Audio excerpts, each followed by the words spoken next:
할렐루야. 오늘 이 새벽에도 우리 주님 사모하는 마음 가지고 이 자리에 오신 모든 여러분들 주님의 이름으로 환영하고 축복합니다. 이 시간 주님의 크신 은혜와 사랑과 평강이 여러분 가운데 충만하시기를 주님의 이름으로 축원합니다. 여러분, 어떤 사람이 지혜로운 사람이고 어떤 사람이 지혜롭지 않은 사람입니까? 어떤 사람이 지혜로운 사람이고 어떤 사람이 어리석은 사람입니까? 무엇이 더 중요한가, 또 무엇이 중요하지 않은가, 이것을 구분할 줄 아는 사람이 지혜로운 사람이라고 할 수 있을 겁니다. 귀한 것을 귀하게 여길 줄 알고 소중하지 않은 것, 하찮은 것을 하찮게 여길 줄 아는 사람. 그래서 붙잡아야 할 것이 무엇인지, 또 내려놓아야 할 것이 무엇인지 분별할 줄 아는 사람이 참으로 지혜로운 사람이다 하는 것이죠. 소중한 것을 알아보지 못하고 쓸데없는 것을 소중하게 여기는 것처럼 어리석은 일이 없다는 거예요. 무엇이 더 중요한 것인지, 무엇이 더 소중한 것인지 우리는 알아야만 합니다. 그런데 때로는 우리가 그것을 알아보지 못할 때가 있더라는 거예요. 그래서 덜 소중한 것 때문에, 심지어는 하찮은 것 때문에, 아무것도 아닌 것 때문에 참으로 중요한 것을 잃어버릴 때가 있더라는 겁니다. 울워스의 쥐덫이라는 것이 있습니다. 이 울워스라는 사람이 사장으로 있던 미국의 애니멀 트랩이라는 회사가 있었다 그래요. 애니멀 트랩. 어떤 회사인지 아시겠나요? 쥐덫 만드는 회사였대요. 쥐덫 만드는 회사. 미국에서 쥐덫을 가장 많이 만드는 회사. 이 회사에서 원래는 옛날에는 나무로 쥐덫을 만들었다는 것이죠. 그런데 이 나무로 된 쥐덫을 플라스틱으로 만들었답니다. 이렇게 새롭게 만든 플라스틱 쥐덫은 모양도 더 이쁘고 쥐도 더 잘 담는 것 같고 아주 위생적이고 깔끔했다는 거예요. 가격도 원래 나무로 된 쥐덫보다 아주 조금 비쌌대요. 그래서 이 제품이 처음에 신제품으로 나오고 나서는 아주 불티나게 팔렸다는 것이죠. 그런데 처음에 엄청 잘 팔렸는데 점점 안 팔리더라는 거예요. 점점 판매량이 줄더라는 겁니다. 그래서 왜 그런가를 살펴봤더니 원래 팔던 나무로 된 쥐덫은 쥐를 잡으면은 쥐랑 쥐덫이랑 같이 버리는 일회용 쥐덫이었대. 그런데 이 신제품 플라스틱 쥐덫은요, 이게 모양도 괜찮고, 이 플라스틱이라는 게 그렇잖아요. 우리가 이게 좀 씻으면 또 쓸 수 있을 것 같잖아요. 그러니까 한 번 쓰고 버리기가 아깝더라는 것이죠. 그러니까 사람들이 쥐를 잡은 다음에 그 잡은 쥐를 꺼내서 버리고서 다시 쥐덫을 씻어가지고서는 그 쥐덫을 또 쓰기 시작하더래요. 근데 문제는 그러니까 어때요? 귀찮기도 하고요. 그리고 이게 보통 주부들 입장에서 그 죽은 쥐를 꺼내가지고서 버리고서 그걸 다시 씻어서 설치한다는 게 이게 찝찝하잖아요. 이게 좀 그렇잖아요. 그러니까 이게 이게 좋은 게 아니더라 하는 생각이 들더라는 것이죠. 그리고 조금 더 비싸도 어쨌든 비싸게 더 비싼 거니까. 그러니까 사람들이 점점 더 신제품을 안 쓰고 원래 쓰던 일회용 나무 쥐덫을 쓰게 되더라 하는 것이죠. 그래서 새롭고 더 좋은, 품질적으로 보면 더 좋다고 할 수 있는 이 쥐덫이 결과적으로는 안 팔리는 쥐덫이 되더라 하는 겁니다. 무슨 말이에요? 무조건 다 예쁘다고 좋은 게 아니더라는 거. 쥐덫이 쥐만 잘 잡으면 됐지 뭐 예쁠 필요가 하나도 없더라는 겁니다. 그냥 쥐 한 번 잡아가지고 한 번 쓰면 버리면 되는 그런 쥐덫을 예쁘고 튼튼하게 만든다고 해서, 그래서 그거를 막 두고두고 씻어가면서 사용할 만한 것이 되지 않더라는 것이죠. 그런데 생각해 보면은 우리 인생에 있어서 많은 것들이 이런 쥐덫과도 같은 것인데, 한 번 쓰고 버리는 것들, 어쩌면 우리를 그냥 스쳐 지나가는 것들인데 우리가 그것들을 너무나도 소중하게 여기고 그것을 붙잡고 놓아주지 않으려고 할 때가 참으로 많이 있더라는 겁니다. 썩어져 없어질 이 땅에 헛된 것들을 귀하게 여기고 아름답게 꾸미고 정성스럽게 관리하더라는 거예요. 여러분, 어떤 사람이 가방을 들고 갈 때 그 가방이 명품 가방인가 아니면 짝퉁 가방인가 구분할 수 있는 방법이 있다고 그러죠? 언제 구분할 수 있대요? 비가 오면 돼요. 비가 오면. 비가 올 때 그 가방을 들어서 비를 피하면은 그거는 짭퉁인 거고, 비가 올 때 품에다가 막 가방을 숨기면은, 그래서 그 가방 비 안 맞게 하려고 노력을 하면은 그 가방은 진짜랍니다. 무슨 말이에요? 가방보다 사람이 중요하면은 그 가방은 짭퉁인 거고, 가방 사람보다 가방님께서 더 귀하시면 그 가방은 진짜라는 거예요. 이 사람의 가치가 짭퉁 가방보다는 더 귀하지만 진짜 명품 가방보다는 좀 못하다는 그런 이야기일 수도 있는 것 같아요. 가방님 비 맞을까봐 사람이 비를 대신 맞는다는 게 어떻게 보면 좀 그렇죠. 사랑하는 우리 성도 여러분, 이 세상에서 가장 귀한 것이 무엇이겠습니까? 저 명품 가방입니까? 값진 보석입니까? 이 세상 그 무엇보다도 가장 귀한 것은 이 시간 예배하는 바로 우리들, 하나님께서 사랑하시는 우리 주님의 자녀들인 줄로 믿습니다. 하나님의 형상대로 창조된 여러분 한 사람 한 사람이 정말 이 세상 그 무엇보다도 귀하다는 것을 우리가 기억해야 된다는 거예요. 그래서 예수님께서도 그 귀한 생명을 살리시려고 여러분을 위해서 그 생명까지 내어주셨지 않습니까? 그러니까 여러분 한 사람 한 사람은 예수님께서 그 목숨 주고 사신 귀하고 값진 생명들인 줄로 믿습니다. 썩어도 없어질 이 세상 것과는 비교할 수도 없는 귀한 가치가 바로 여러분들에게 있다는 것을 우리가 분명하게 알아야 된다는 거예요. 마태복음 10장 29절부터 30절까지 말씀에도 뭐라고 기록하고 있습니까? 참새 두 마리가 한 아사리온에 팔리는데 하나님께서 허락하지 않으시면 그 참새 한 마리도 땅에 떨어지지 않는다 그랬어요. 그렇죠? 한 아사리온에 두 마리씩 팔리는 저 참새조차도 하나님께서 허락하지 않으신다면 그 생명이 죽지 않는다는 겁니다. 지금으로 말하자면 요즘은 좀 못 본 것 같은데 좀 몇 년 전까지만 해도 이제 초등학교 앞에 가면은 할아버지들이 박스에다가 병아리 놓고 팔면서 한 마리에 뭐 500원씩 그렇게 팔았단 말이에요. 그 병아리 500원짜리 생명, 별거 아닌 것 같은 그런 생명, 그런 생명조차도 하나님께서 거두지 않으신다면 그 생명이 이어지는 것이다. 그만큼 생명이라는 것이 귀하다 하는 이야기입니다. 그런데 여러분, 우리는 어떻습니까? 우리는 많은 참새보다 귀하다 그랬어요. 어디 참새랑 우리를 비교할 수가 있겠습니까? 하나님의 형상대로 창조된 우리들, 하나님께서는 우리의 머리털까지도 다 세신다 그랬어요. 하나님께서 우리를 창조하시고 돌보시고 지켜 보호하시고 마침내 구원하시는 줄로 믿습니다. 우리를 위하여서 독생자 예수 그리스도를 보내주실 만큼 그만큼 우리를 사랑하신다는 거예요. 그 귀한 생명을 함부로 여기지 말아야 할 줄로 믿습니다. 귀한 생명을 귀하게 여길 줄 알아야 된다는 거예요. 소중하게 가꿀 줄을 알아야 된다는 겁니다. 한철 입고 버리는 그런 싸구려 반팔 티셔츠, 그거를 뭐 세탁소에 맡겨서 드라이 클리닝 하는 사람이 있을까요? 그렇지 않죠. 옷 갈아입으려고 하다가 바닥에 물 떨어진 거 보이면은 그 옷 가지고 마치 걸레처럼 대충 물 닦아가지고 빨래통에 집어넣는 거예요. 하지만 비싼 정장은 어때요? 집에서 세탁기 돌리지 않죠. 세탁소에 맡겨서 돈 주고 드라이 클리닝 맡기는 것이죠. 평소에도 입고 나면 혹시라도 구겨질까봐 옷걸이 해가지고서는 옷장에 잘 걸어둡니다. 귀한 것은 귀하게 여길 줄 알아야 된다는 것. 그렇다면 가장 귀한 우리의 생명을 어떻게 다뤄야 하겠습니까? 오늘 본문 7절 말씀을 보니까 우리에게 명령하기를 경건에 이르도록 내 자신을 연단하라 그랬습니다.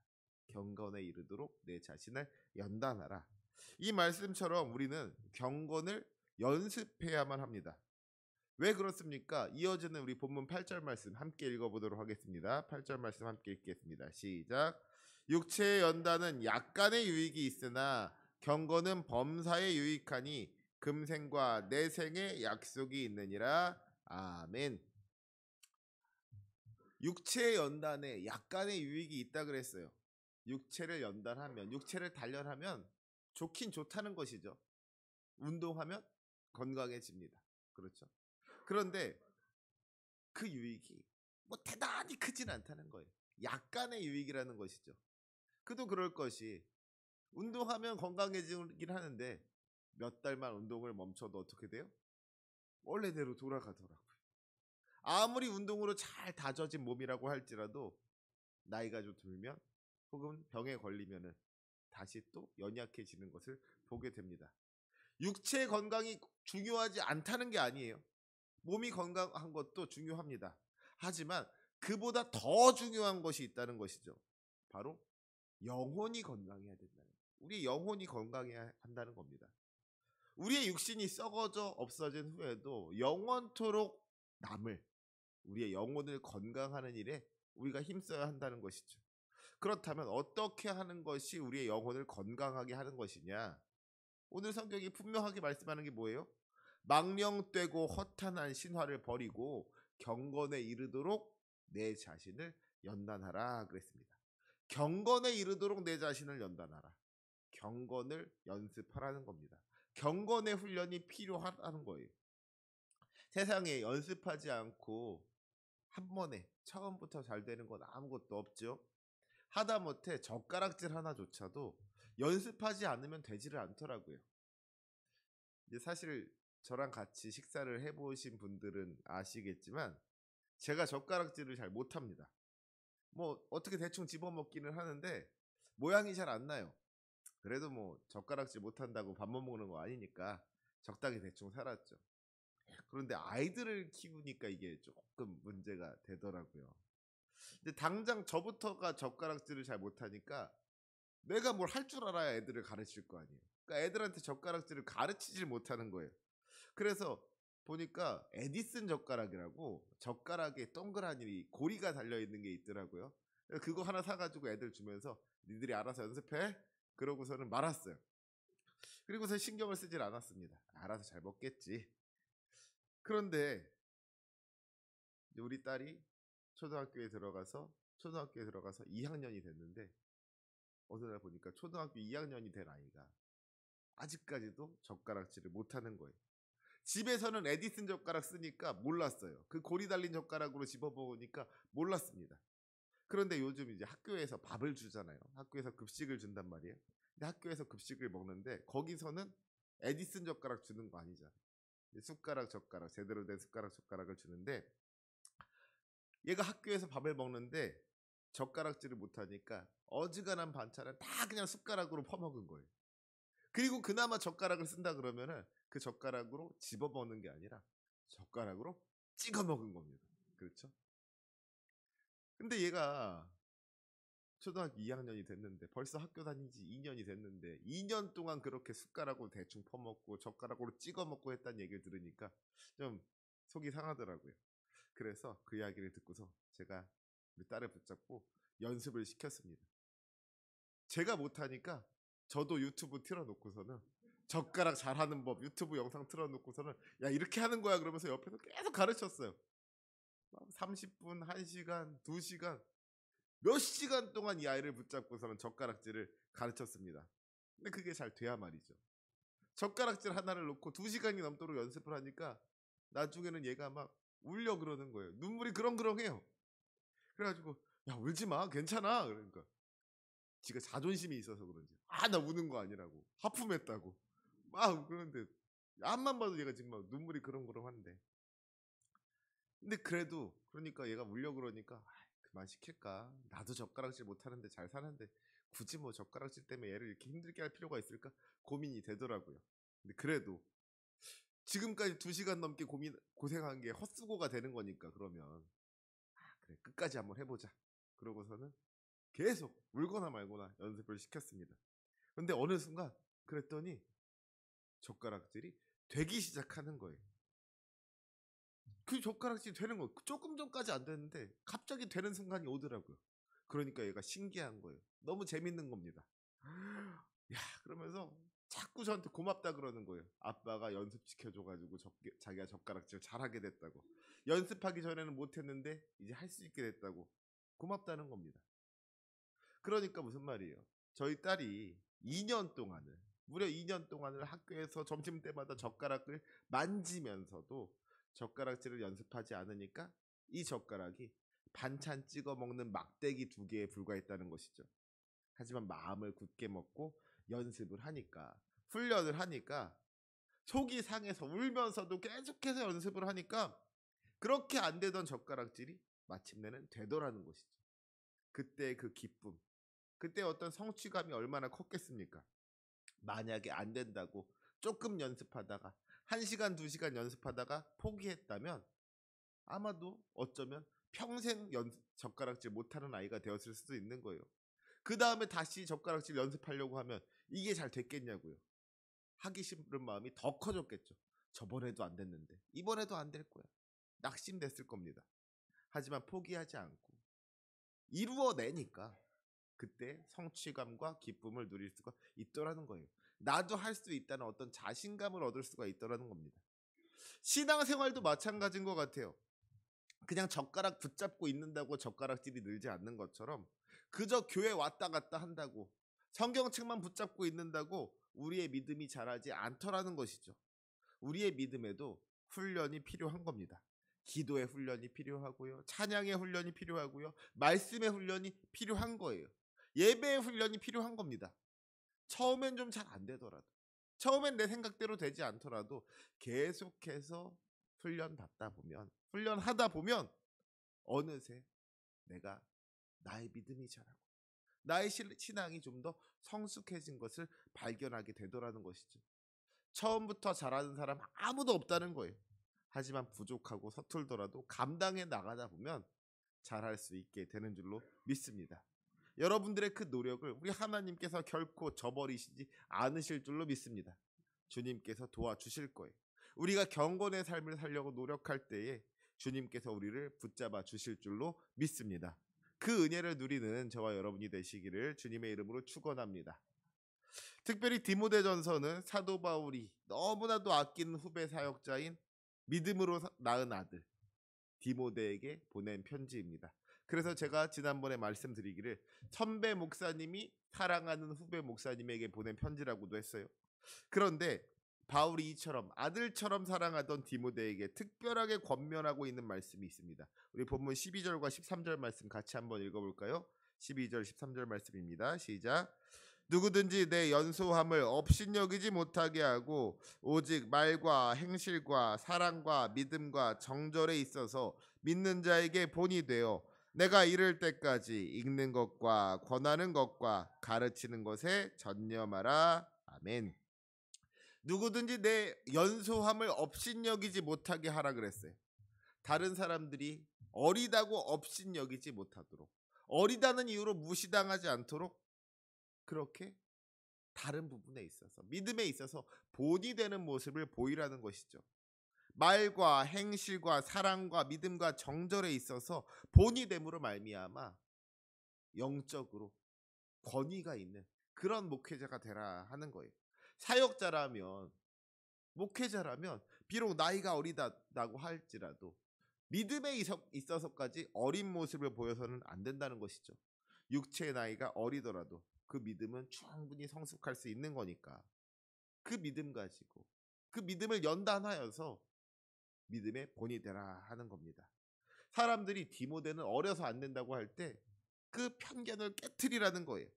어려서 믿음직하지 못한 사역자가 아니라 나이는 어리지만 신앙생활에 있어서는 충분한 본이 되는 그런 사역자가 될 수 있도록 노력하라는 겁니다. 그렇죠? 디모데에게는 분명히 나이가 어리다는 약점이 있었다는 거예요. 하지만 그 약점이 사역에 방해가 되어서는 안 된다는 겁니다. 말과 행실과 사랑과 믿음과 정절에 있어서 믿는 자에게, 성도들에게 본이 되는 삶을 살아감으로써 그 약점을 극복하라는 거예요. 그를 위해서 훈련할 필요가 있다는 겁니다. 내 자신을 연단하라는 거예요. 그래서 자기의 약점을 이겨내고 또 자기의 강점을 잘 개발할 수가 있어야 한다 하는 것이죠. 사랑하는 성도 여러분, 그렇다면 우리들은 어떻습니까? 우리들에게도 나름의 약점이 있을 거예요. 그렇죠? 누군가는 디모데처럼 나이가 어리다는 약점이 있을 수도 있을 거고요. 반대로 나이가 너무 많다는 약점도 있을 수가 있는 겁니다. 어떤 사람에게는 성격적인 약점이 있을 수도 있고요. 어떤 사람에게는 신체적인 약점이 있을 수도 있습니다. 어쩌면 또 경제적으로 가난하다는 것이 약점이 될 수도 있겠죠. 저마다 자기의 약점이 있을 거란 말이에요. 하지만 분명한 것은 우리의 그러한 약점들이 하나님의 일을 가로막는 것이 되어서는 안 될 줄로 믿습니다. 그런 약점들이 하나님의 영광을 가리는 것이 되어서는 안 될 줄로 믿습니다. 바라기는 우리가 우리의 자신을 연단함으로 말미암아 누구든지 우리의 약점을 업신여기지 못하게 하고 오히려 믿음으로 본을 보일 수 있게 되기를 주님의 이름으로 부탁드립니다. 우리부터가 우리의 약점을 알잖아요. 그러면서 그것 때문에 주저앉을 때가 있어요. 나는 어려서 안 돼. 나는 너무 늙어서 안 돼. 나는 가난해서 안 돼. 나는 성격이 원래 좀 이래서 소극적인 성격이고 다른 사람들하고 사교성이 좀 떨어져서 나는 안 돼. 나는 건강이 좋지 않아서 안 돼. 여러 가지 약점들 때문에 하나님의 일로부터 도망치려는 분들이 있어요. 하나님께서 맡겨주신 일을 감당하지 않으려고 피하는 사람들이 있어서 그래요. 그러면서 자기 자신을 합리화한단 말이에요. 내가 원래 이런 걸 어쩌겠어. 나한테 이런 약점이 있는 걸 어쩌겠어. 하지만 우리 주님께서는요. 그 약점을 인정하고 주저앉으라고 말씀하지 않으셨습니다. 내 자신을 연단하라. 우리 안에 그 어떤 약점이 있을지라도 우리가 그 약점을 놓고 주님 앞에 매달리면 우리 주님께서는 분명히 그 약점들을 이길 수 있는 능력을 더하여 주실 줄로 믿습니다. 우리 주님 어떤 분이세요? 약한 자를 강하게 하시는 분이시잖아요. 약한 자를 약하다고 포기하시는 분이 아니라 그 약한 자를 통하여 큰 일을 이루시는 분이 우리 주님이신 줄로 믿습니다. 낮은 자를 높여주시는 주님, 작은 자를 통하여서 큰 일을 이루시는 우리 주님을 믿고 의지하면서 우리의 약점을 그냥 약점으로 내버려 두는 것이 아니라 내 자신을 연단하라. 우리 자신을 연단함으로 말미암아 우리가 믿음의 훈련을 함으로 말미암아 마침내 하나님께 귀하게 쓰임받는 주님의 백성들 되시기를 주님의 이름으로 부탁을 드립니다. 기도로, 말씀으로, 찬양으로, 예배로 우리의 신앙을 연단함으로 말미암아 우리의 영혼을 닦아 나가야 된다는 것. 그리하여 이 세상 가운데 많은 사람들에게 믿음의 본을 보이고 선한 영향력을 끼치는 주님의 백성 되시기를 주님의 이름으로 부탁드립니다. 기도하시겠습니다.